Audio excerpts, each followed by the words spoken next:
La grossesse extra-utérine, c'est une grossesse qui se développe dans des endroits autres que la cavité utérine dans laquelle elle se développe dans 95% des cas. Qu'est-ce qui se passe normalement? Lorsqu'il y a ovulation, qui parle de l'ovulation, il faut entendre l'ovule mature qui se détache de l'ovaire et qui est recueilli par la trompe de Fallope. Alors, lorsqu'il y a le rapport sexuel ou lorsqu'il y a les spermatozoïdes qui ont réussi à pénétrer la cavité vaginale, ça va se diriger du côté où il y a eu ovulation.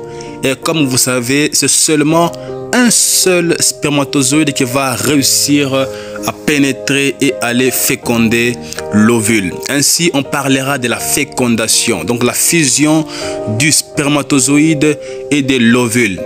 Alors, une fois l'œuf fécondé, ça devra alors migrer vers la cavité utérine dans laquelle ça va s'implanter et ainsi se développer.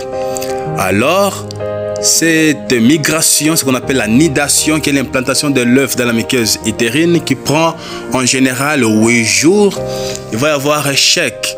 Ainsi, on va retrouver la grossesse qui va se développer soit au niveau de la trompe de Fallope, soit au niveau de l'ovaire, soit au niveau de l'abdomen, soit au niveau du col de l'utérus.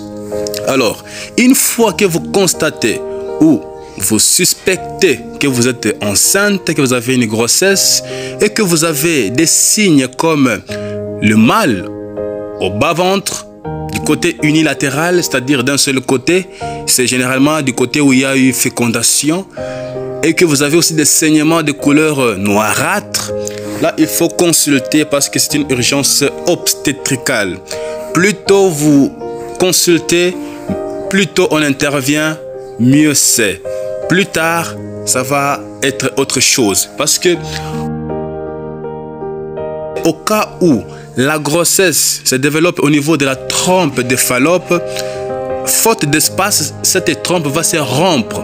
Et quand ça se rompt, ça va provoquer une hémorragie péritonéale qui va mettre le pronostic maternel en danger. C'est-à-dire, c'est une urgence qui est obstétricale.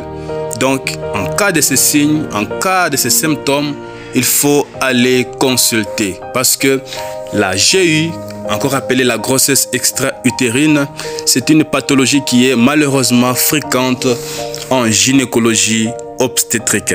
Merci beaucoup.